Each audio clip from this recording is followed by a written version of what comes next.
everybody, so today we're going to go over chapter 11. This is properties of the hair and scalp, and we're going to be doing this in two parts.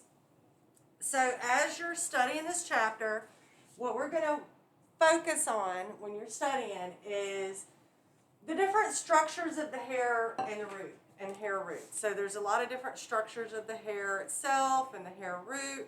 We'll study on that. We'll talk about the differences among the three layers of the hair shaft, and there are three layers.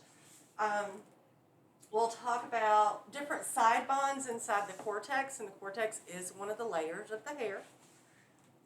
We'll talk about the differences in the growth cycles of hair. So there are three growth cycles in hair, which explains, why you don't go bald even though you shed a lot. We're also going to talk about hair loss. There's normal hair loss and then there's abnormal hair loss. So we'll talk about what causes hair loss. We'll identify and explain three different options for hair loss treatment. We'll talk about hair and scalp disorders. There's a lot of hair and scalp disorders you need to learn and be able to recognize. Some of them you can work on, some of them you can't. And we'll talk about hair analysis, different things you should be looking for during your consultation when you're actually going through your client's hair and doing an analysis of their hair and their scalp.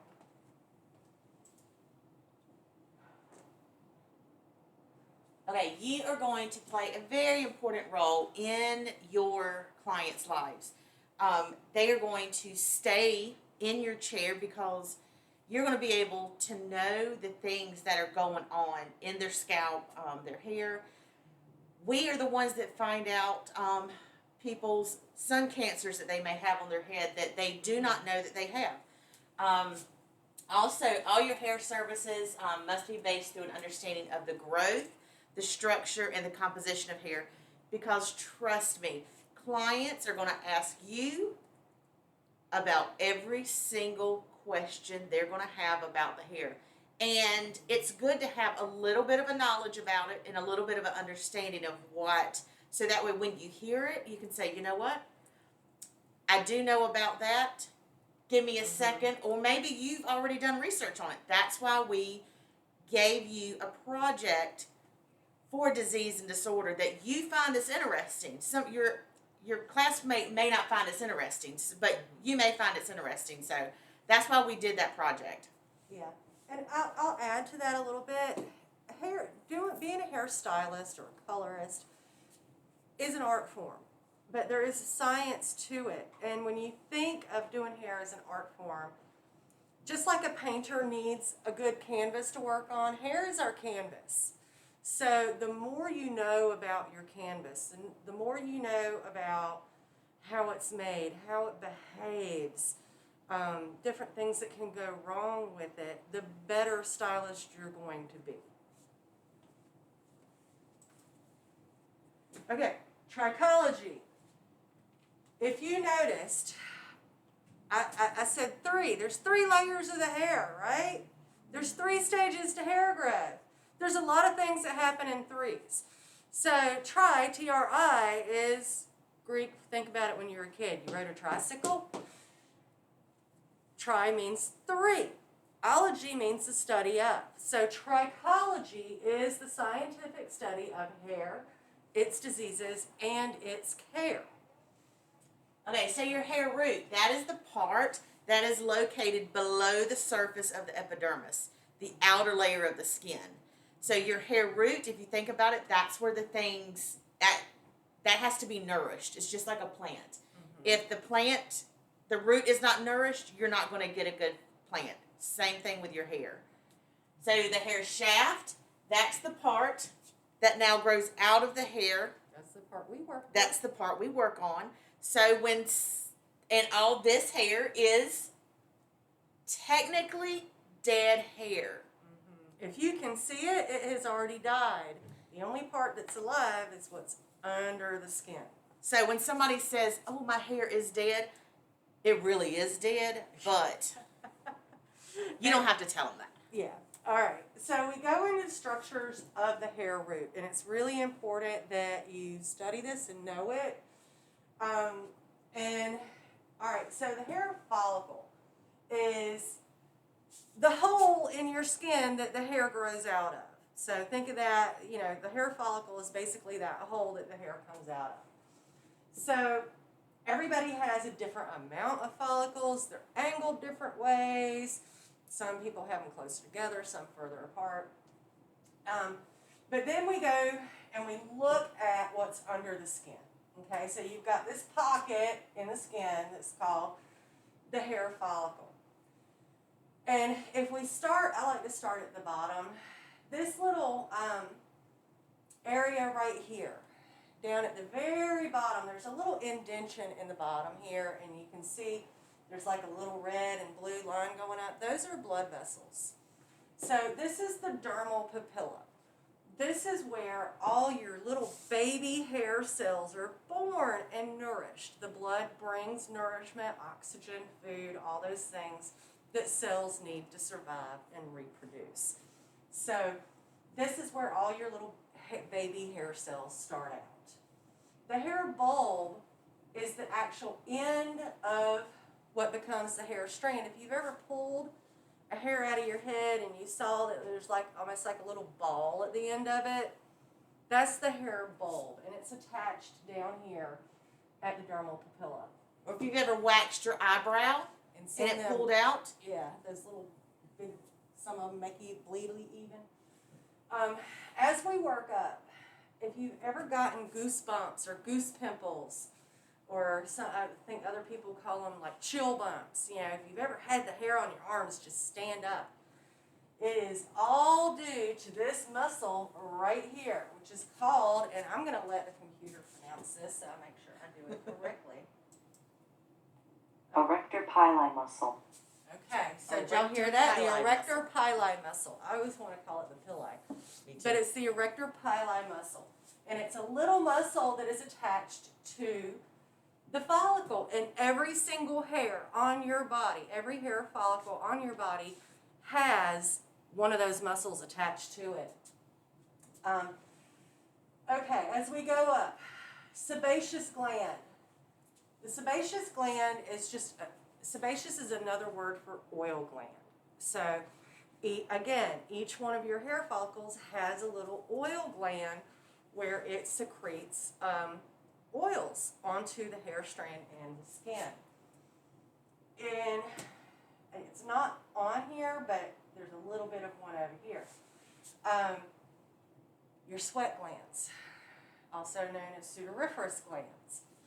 What happens is that oil and that sweat mix together on your skin and create what's called an acid mantle. This is what keeps your skin and your hair lubricated, soft, supple. If you've been using a lot of hand sanitizer lately, you notice you don't have any oils. Your hands are kind of dry, and you've been stripping all that off of your skin. You need that on your skin. All right, so we have your oil gland or your sebaceous gland. Then the hair root is this dark place, the dark. That's what becomes the hair strand. And then you have the epidermis, which is the outer layer of the skin. Okay. So from that root or that follicle grows a hair. Once it leaves the skin, it is no longer alive. And we'll get to something called keratinization, and I'll explain that a little bit more. But once it leaves the skin, there's 3 basic layers to the hair strand. And I've talked about that outer layer that looks like shingles on a roof or scales on a fish. That's the cuticle layer. And I'm going to let... Okay, your cortex, that's the next layer. This is where... all in here. This is where, when we do color or a chemical, any chemical service on a client, this works in that cortex. So If you think about it, this is kind of like the meat of the hair. That's where your hair color is. That's where and it's a spongy kind of layer, so it's softer. But that's where all of the different chemical bonds are in your hair that we alter when we do chemical services. So that if you think of it this way, your cuticle is the protector of the cortex. Once your cuticle gets abused and neglected, or some of those shingles fall the shingles fall off, then that's when the cortex, that's when you start having your issues with maybe hair, perms not staying, that type of thing. off. So Breakage. We'll get onto that one later. Now the middle part is your medulla. Not everybody has a medulla. If you have maybe baby fine blonde hair, maybe even just straight blonde hair, you may not have that medulla. Most people do, but people that have very fine hair are often missing it. So 3 layers of the hair. The outside is the cuticle, the meat in the center is the cortex, and that just strand in the middle is the medulla.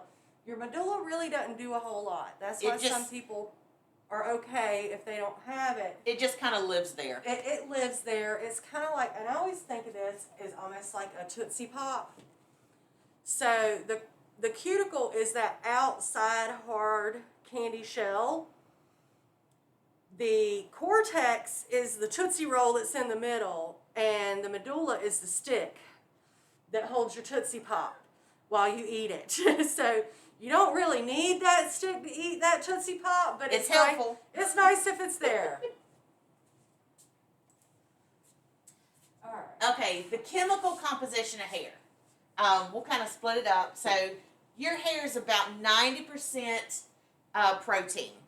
The proteins that are made are long chains of amino acids. Now I know Miss Felikas loves this part because she's scientific. I'm just a little bit nerdy.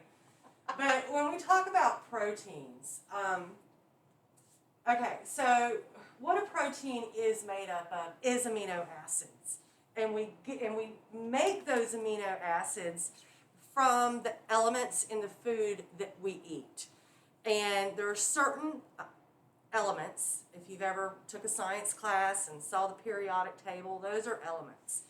So we need certain elements in order to create these proteins and amino acids that grow our hair.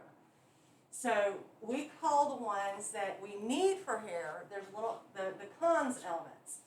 And it's carbon, oxygen, hydrogen, nitrogen, and sulfur. If you've ever burned a piece of hair and it kind of smelled like, you know how you light a match sometimes, and if you burn hair, it kind of has that same kind of stink to it. There's a little bit of sulfur in there that's burning, and you're smelling that. Those 5 elements are found in our hair, our skin, our nails. We have to have those elements to produce those cells. So if we break it down, carbon is about 51% of the element that we use to create those amino acids. Then we go to oxygen at 21%, hydrogen at 6%, nitrogen at 17%, and sulfur at 5%. Those percentages are somewhat important. They're often a question on state board. You may need to know which one of those elements do we have the most of? Which one do we have the second most of? And questions like that. So I mentioned keratinization earlier, and I will get back to the cons elements in just a minute. So keratinization is basically your cells die, they get old, they dry out, and they die, and they become hard. Okay, so that's basically what keratinization is.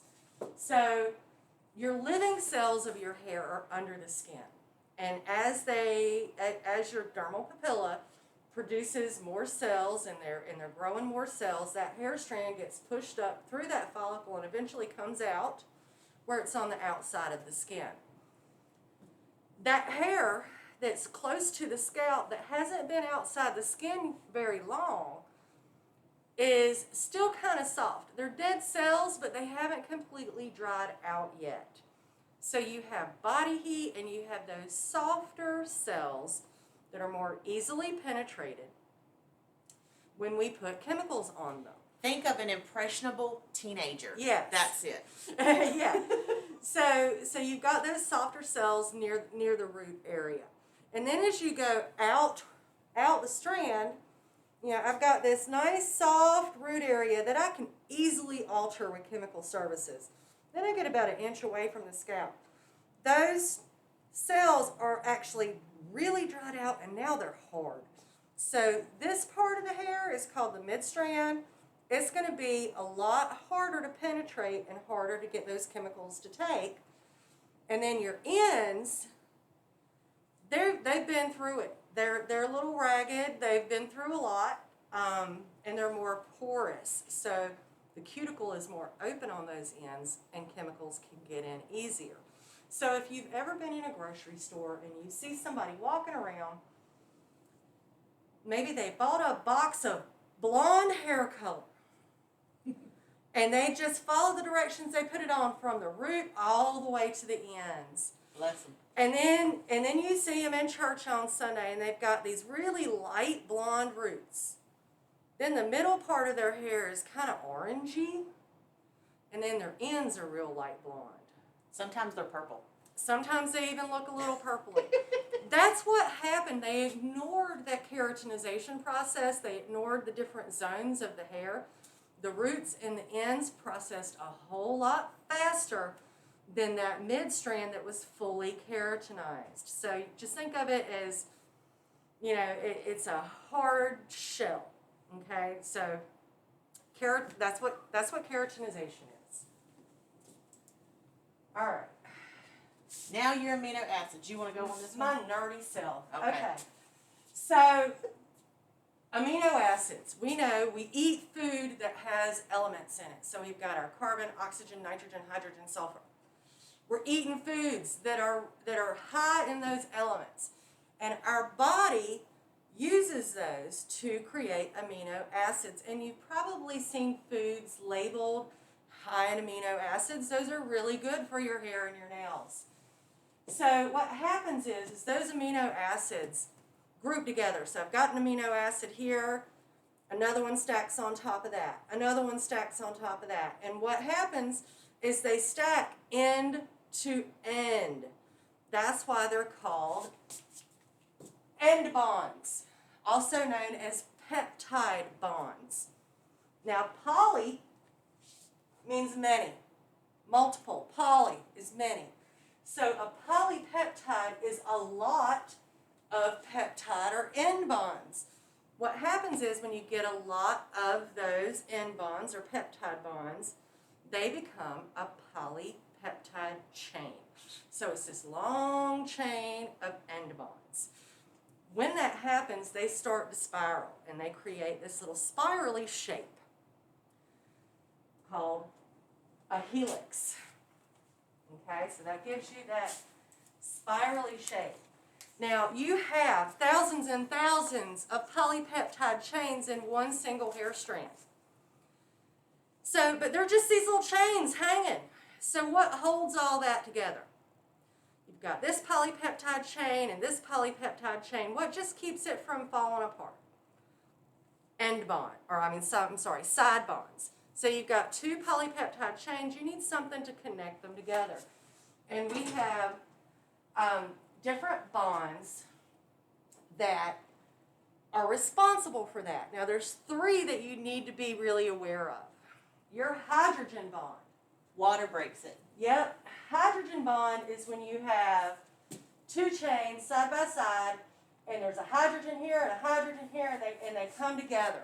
Okay, so you've got a hydrogen bond. Hydrogen bonds serve for about a third of the hair's strength. Now, we break bonds every day when we're doing hair, and there's two main things that will break a hydrogen bond. One is water. If you wet the hair, all those hydrogen bonds are going to let go. temporarily. That's why hair can stretch much further when it's wet. You can also snap it or break it a lot easier when it's wet. But hair doesn't have to be wet for a hydrogen jump bond to break. Heat will also make that hydrogen bond let go. So heat and water will break the hydrogen bond, which accounts for a third of the hair strength. The next bond we're going to talk about is salt bonds. Now, salt bonds, what you need to, it also account for about a third of the hair strength. What you need to break a salt bond is a change in pH. And we'll get into that next week when we're in chapter 12. We'll talk about pH a lot, but you may have seen ads for pH balanced shampoos or body washes. The pH of your hair is right around 5. So it's 4.5 to 5.5. Now, having a pH of 5 in your hair means your hair is slightly acidic. I'm sure if you took science in high school, you know an acid and a base. So the hair is slightly acidic. Salt bonds require a change in that pH to break. Well, if water, let's just say distilled water or pure water is considered neutral. It has a pH of 7. So hair is way more acidic than water. So by putting water on the hair, we are in fact changing the pH of the hair. Products we put on the hair change the pH of hair. Mostly water and different products we use. So when we break a hydrogen bond or we break a salt bond, that's usually a temporary break. They will come back together. But that's 2/3 of the strength of the hair. So just by wetting the hair, your hair is now, 66.6% weaker than it was when it was dry. That's why we have to be gentle with wet hair. The other third of your hair's strength, what keeps those chains linked together, is the disulfide bond. Now, what it is it's two sulfur atoms that come together and create a bond. Di means two, sulfide is sulfur. So you've got two sulfurs that have joined together. Now, disulfide bonds are not easily broken.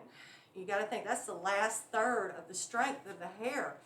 So it takes a whole lot more to break a disulfide bond, but we do break it when we start getting into chemical services. So when we put bleach, hair color, permanent waves, relaxers, any straightening treatments on the hair, any kind of chemical that we put on the hair, we go in there and we start breaking these disulfide bonds. That's one of the reasons that timing is so important. When you use a chemical, you need to make sure that you are reading the directions and following them exactly. If you leave something on the hair too long, you're going to break too many disulfide bonds, that hair is going to snap right off. You should never be breaking all of those disulfide bonds. We use chemicals to go in and break like 25% of them, 30%, even 50%. If we start getting near that 70-80% of broken disulfide bonds, that's when your hair starts breaking off and it becomes mush, and there's no fixing that. So that's why we're very careful with disulfide bonds. Now, it does mention lanthanide bonds, and this is one that occurs when you use hydroxide chemicals. So when I put a relaxer on the hair, what it does is it converts a disulfide bond into a lanthanide bond, and we will get way more involved in that when we start talking about relaxers and how to use them properly. Okay, so this is just a cute little graph that's telling you everything I just told you, that your hydrogen is weak, it's a physical bond, it's broken by heat or water. Your salt bond, it takes a change in pH, and your disulfide bond really needs a a chemical. Now they do list your peptide or N bond that makes those chains. Let me tell you, if you start breaking those, the hair goes down the sink. That's why they list chemical depilatories. If you've ever used Nair to get rid of the hair on your legs, it's breaking peptide bonds. It's really strong. It can also burn your skin. Yes, you can get a chemical burn. Yeah. All right. Now, your hair pigment, melanin, these are tiny little granules. They are in the cortex that gives natural color to the hair. You have eumelanin.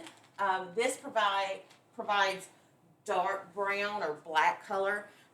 These are questions that are on your state licensure exam, on just about every test you're going to have where we bulk a lot of chapters together. There's always a question on this, so know these. You have pheomelanin. This provides yellow, red, ginger color to the hair. So then you have your natural hair color. This is the person's hair is due to the presence of the mixture of all these pigments together. So your gray hair, this is an absence of your melanin. Technical term for that one's Kennedy's. I think so. Kennedy's Yes. is the technical term. But I think that is, no, it's later on in this chapter because it's about hair. It is. So, so you have your hair pigments. So your next thing is your wave patterns. Hey, one more thing Oh, yeah. about this that you've got eumelanin and pheomelanin. Now they are both located inside the cortex. If you remember, that's the middle layer of the hair.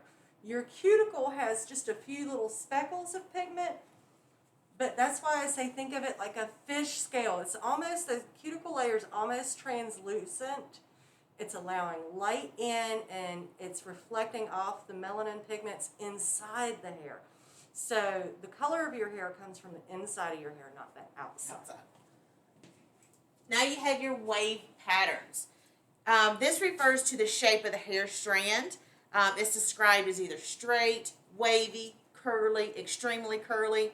Your natural wave pattern, which I would have to say that I would say 80% of the world has some type of Curl pattern to their hair.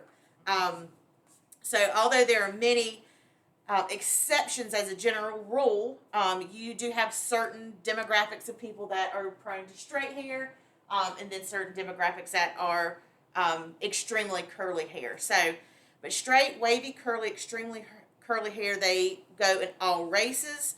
So, and they can be varying degrees of curly to straight. So the wave pattern also varies from strand to strand on the same person's head. I know that sounds weird. I'm a perfect example. Yeah. I got a lot of this, some of this, and up top, I got some of that. So I never wear my hair really natural because the top's straight and underneath is really curly and it looks crazy. So, when you see, and you will have somebody that sits in your chair that has different textures in their hair. The first time I ever saw it was straight out of cosmetology school. And I thought, this was back when people still got perms and stuff, a lot of perms. So I just assumed the girl got a bad perm. She was like 12. So the top of her hair, probably this top, was stick straight. Underneath was in between these two mixtures, okay? So, and what it did is it puffed out. It was here. It was just a straight cut. It stood out like this, and then the stick straight hair went across the top. Like I said, Poor girl had a mushroom hairdo. She was terrible. It was the salon owner's granddaughter. So I said to him, not knowing that she hadn't had a perm because I was new at the salon, I said something about her hair, and he said, yeah, that's how it grows. And I was like, oh, she doesn't have a perm? And he was like, no, that's just how her hair's always been. And I felt so bad for that little child. But anyways. But the nice thing about being a hairstylist is when somebody has something like that, we can fix it. Yep. We could give that child a perm and even out her curl pattern across her head. maybe loosen this up down here and curl some of this up. So that's nice that we can do that. Yeah, and you can have somebody that has, you know, pretty fairly straight, you know, hair, but when their hair starts to turn gray, it can get that wiriness to it. Yeah. So it can get a little coarser. hair Not everybody, changes. but some people do. Hair changes the older we get. And one of the ways it changes, we're going to talk about the truth about hair growth. There are so many myths and wives' tales and stuff that great grandma told you to do to get your hair to grow. Don't work. There's so many things. But we're going to start out by talking about there's two different kinds of hair on your body. The first one we're going to talk about is vellus hair. This is that fine, short, downy hair. It's usually unpigmented. The hair you have on your face, and I'm not talking about, you know, your eyebrows or even if you have a little mustache. I'm talking about this soft, like clear, you can barely see it, hair that's on your cheek, okay?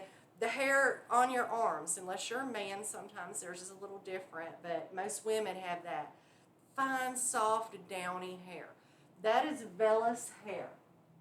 Then you have terminal hair, and I don't know why they call it terminal hair. It sounds like Spinal. I guess because maybe because the hair is already dead. But anyway, terminal hair. That's the hair on your head. That's the hair in your armpits, in between your legs. You know, anywhere you have dark, pigmented hair, or even if you're blonde, it doesn't have to be dark, but it's going to grow longer and it's going to be thicker hair. That's your terminal hair. So those are the two kinds of hair. And this is just like a microscope view of some really short vellus hair. So hair has cycles that it grows in. And if you notice, as you're studying, this should help you. They are listed in alphabetical order. A-C-T, act, alphabetical order. So anagen, the A stage, anagen, that is the active growing stage of hair. Your hair is happy, those cells are multiplying, it's getting a lot of nourishment from your body, and it's growing. Then what happens is it goes into a catagen stage, and this is where it transitions. This It's is a little where pole. your hair gets tired. It's been growing for a couple years now, and it's just exhausted and it's tired. So it starts slowing down, okay, and stops growing so fast. Then the telogen phase. This is where your hair gives up and hibernates for the winter.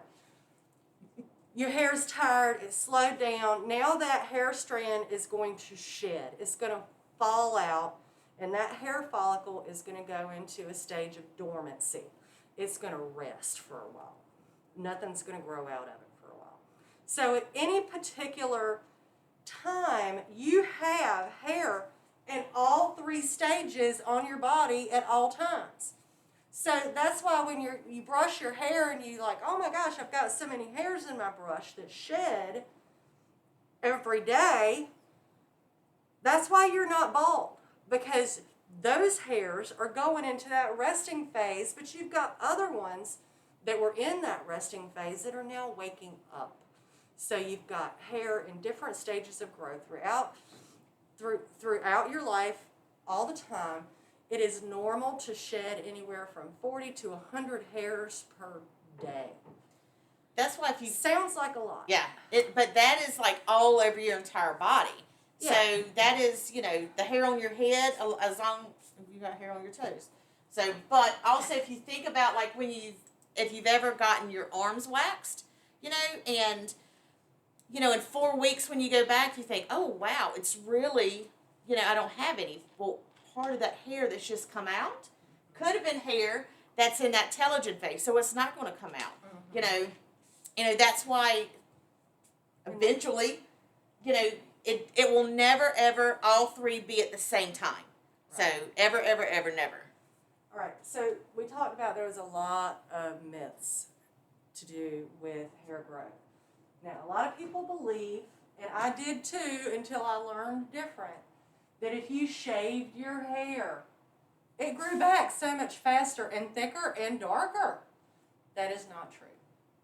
Your hair is going to grow at the same rate no matter what, unless your body goes through some kind of trauma, like having a baby or being in a car accident, or if you are sick, or if you are malnourished. Those things will affect how your hair grows. But by shaving, you aren't doing anything to the hair root. You're shaving the dead stuff off at the top layer of the skin. So what's in that hair root is exactly the same. It has not changed.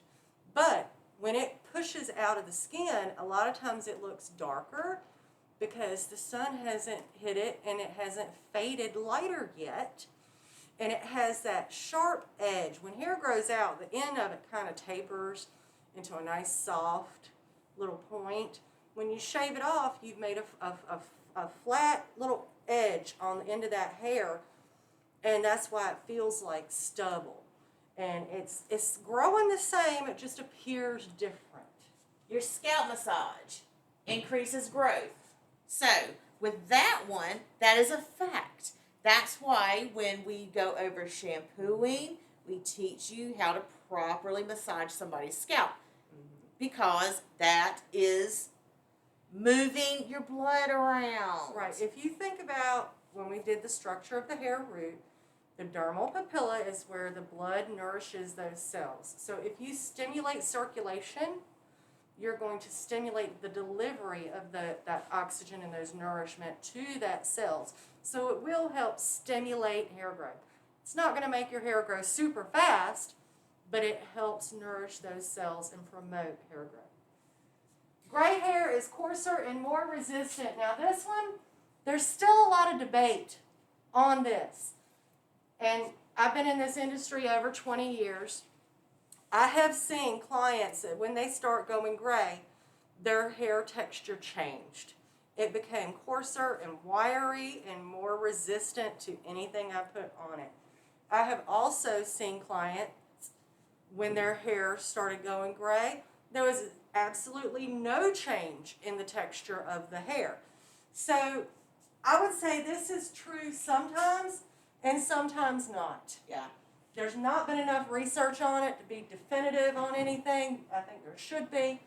But this one is kind of yes and no. And I want to go back to this one just for a second. It does help, but to truly, if you are going bald, I don't care how much scalp massage you get, you're not growing your hair back. Right. There's only 2 things approved by the FDA to make your hair grow back. And that is minoxidil and Propecia, but I think that's the term for it. But anyways, There are prescriptions. they're prescription. So Yeah, one's a pill and one is a topical. yeah. Another myth, definitely a myth. Natural curl pattern is determined by your race. You know what? We do get handed down what our parents had. You are going to look like your parents and your grandparents. You're going to have a lot of the same traits they did. But curl pattern is different through every single race. Every single race can have curly hair, straight hair, overly curly hair, wavy hair. I don't know a single race where you can go and pick out a single curl pattern that everybody in that race has. So that is definitely a myth. Okay, this one goes along with that. I'm not going to get into this too much, but it has to do with the shape of the hair strand. All right, hair loss causes and treatments. Now, before we get into this, I just want to say this. There's a lot of things that people say that they claim make your hair grow.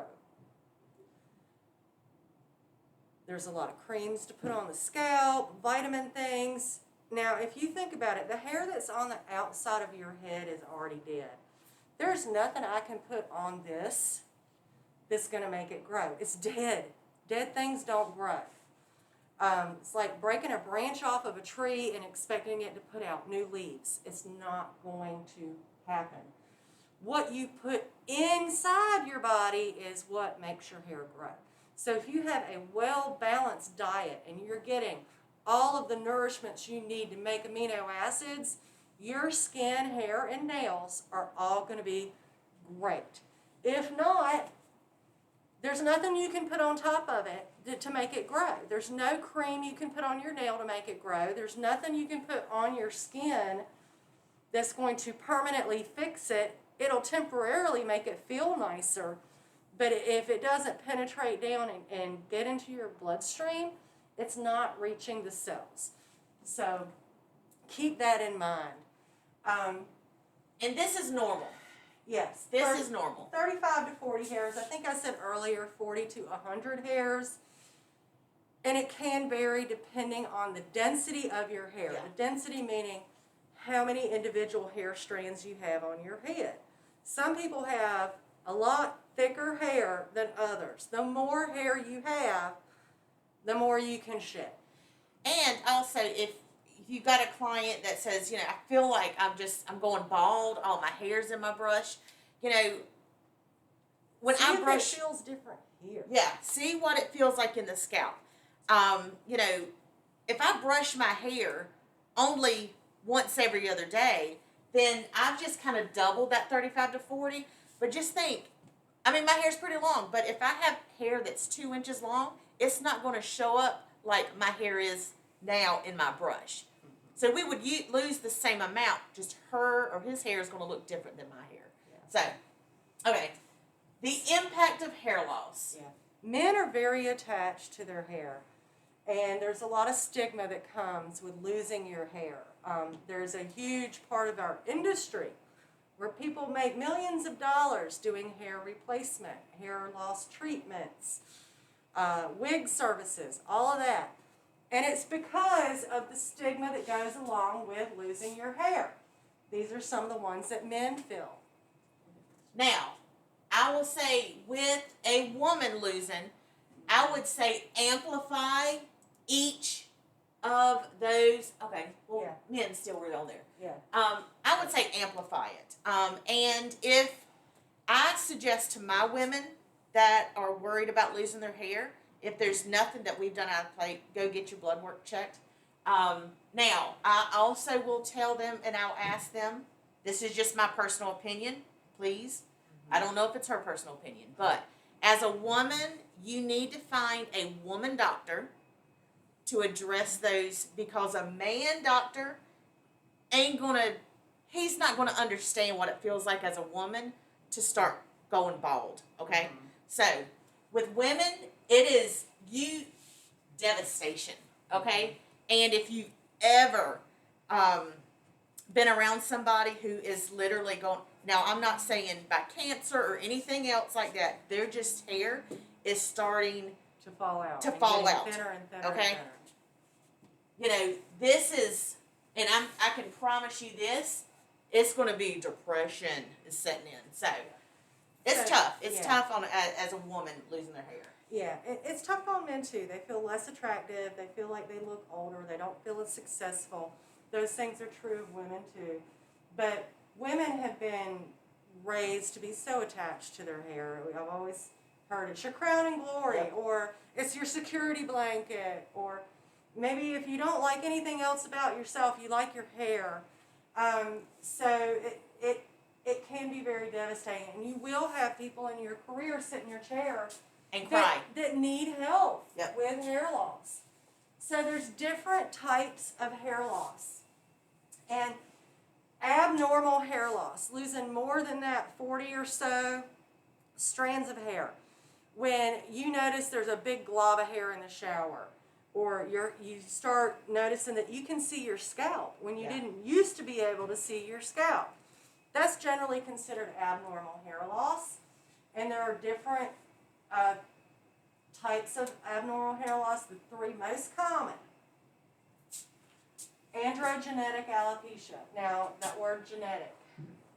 This is what male pattern baldness and it can be prevalent in women too. Yes. But androgenetic is what was passed down from your parents.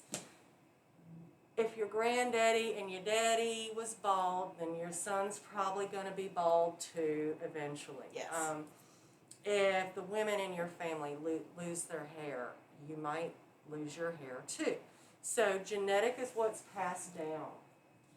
Then you have your alopecia areata. This is alopecia. This would be what you would maybe, there'd be like $50 circles in the hair. In patches. In patches, you know, and they can come anywhere. This can be caused by stress. It can pop up. It can just stay in a $50 size, or it can literally take over and your whole head could be bald. So, and this happens male, female, across the board. And usually what happens is they'll have an area that all the hair starts falling out. And then maybe 6 weeks later, it starts growing back in that spot. And then 6 weeks later, it starts losing in another spot. There's not that much known about the true causes of it. And as hairdressers, there's nothing we can really do about it other than help them camouflage it. Yep. Then postpartum alopecia. This is after you've had a baby. Now, it can come in patches, just like or it can be a total thinning of the hair. Not a total loss, but a total thinning of the hair. It can be in certain spots around the front. It can be your arm hair totally falls off. So postpartum alopecia generally happens after you've had a baby. The nice thing about postpartum alopecia is it is temporary. And it comes back eventually. It will grow back. Yeah. I have never seen anybody go completely bald from postpartum alopecia. I've seen their hair get fairly thin. But if you think about what a person goes through when they have a child, their body goes through a lot of trauma. And then if they're nursing, their body is deprived of a lot of those essential amino acids that you need. You're giving them away to your child. So your body isn't getting the nourishment that you need to have healthy hair growth. That's why I said it is temporary. Once your body rebalances and you're eating right, after you stop nursing, most of the time it goes back normal like it was before the pregnancy. All right, androgenetic, really quickly, I'm going to go on this. Androgenetic alopecia, that's the one you got handed down from your parents. If you've noticed, a lot of men get androgenetic alopecia, where their hairline starts moving further and further back, or maybe they start getting real thin in the crown and that circle just keeps spreading. But you notice they still have some fuzz on that little bald spot they have back there. And it's because those terminal hairs start shrinking and shrinking and shrinking, and eventually they become vellus hair. So that hair follicle is still producing a hair, it's just producing that peach fuzz rather than a nice long hair strand. And if you look at it, it literally does look like a peachy fuzz. So, all right. Alopecia areata. Yes, this is your sudden loss. This would be what it would look like in patches. Now this person obviously has short hair, but it could be that they have really long hair, and as you're sectioning it, you see an area like this. So, and that can, like I said, it begins with small patches, male and female, all ages.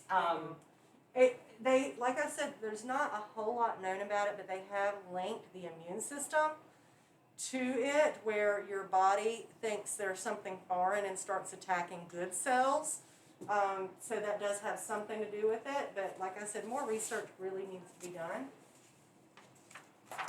Postpartum, we talked about that, and like I said, it kind of returns to normal about a year or so after the baby is born. Okay. So the minoxidil, it started out as a blood pressure medicine, and they realized. That's this one. Oh wait, The steroid. no, this one. This one, topical one? it did Oh, okay. start out as a blood pressure medicine. Then they turned it into a topical. So it can be in some shampoos and stuff like this. Now this one, Rogaine is the typical Yes. name brand you'll see for minoxidil. Yeah, Rogaine. Rogaine. The finasteride, I'm not even going to pronounce how this one. Finasteride, which I believe is also a blood pressure medication. It probably could be. Yeah. This one is Propecia. If you are a male and you are taking this, which I don't believe this one has been. Women are not allowed to even handle this pill because of the birth defects that it can cause. But this one also, if you are taking this as a male, you're going to need another ED treatment, if you know what I mean.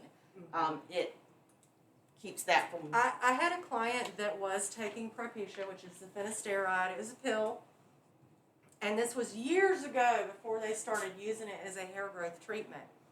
But one thing I did notice, because he was an older man and he had that little bald spot back there, that little bald spot started filling in. But he also started growing hair on his knuckles.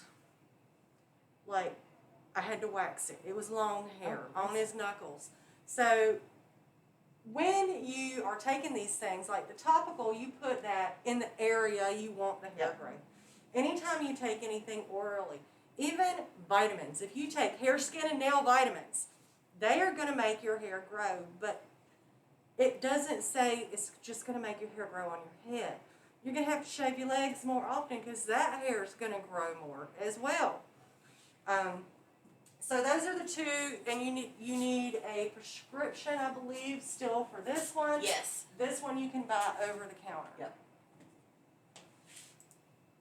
Okay, and we are going to stop there, and you can come back for part 2.